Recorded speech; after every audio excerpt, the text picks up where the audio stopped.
台中的旧城区有真侪旧大楼，不过这都更的案件推动进度却是真慢。有民意代表要求讲，这市政府就要成立都市再生中心，比较这台北和新北的诸都中心，推动重建也有途径。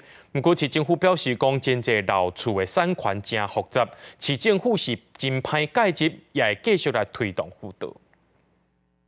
楼梯出入口拢去铁片封条的。今日外口的民众走入去发生意外。1976年落成的台中千华大楼，那亲像是废墟。因伫咧2016年成立都更会，到现在依然无法度完成都更。部分的住户依然有疑虑。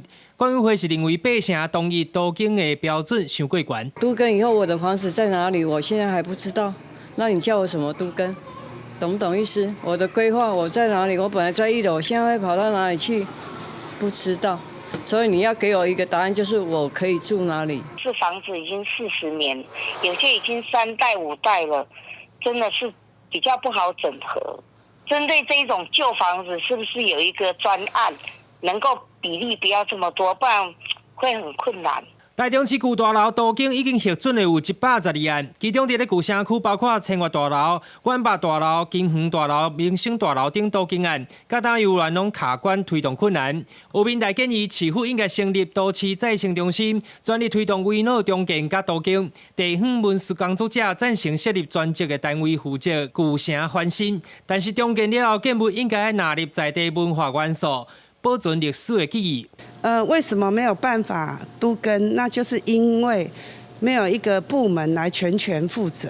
我也希望说，如果后续有成立这个都更会，那我希望能够把在地的文化、在地的特色能够纳入，而不是只是盖一个新的建筑物。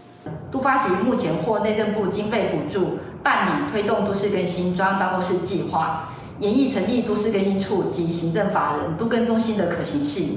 台中市都发局表示，老厝产权复杂，公权力真歹介入，未来规划成立都市更新处，或者是主体都更中心，目前是有都更围绕重建甲旧街区活化顾问团，会持续来辅导推动都市更新。记者台中报道。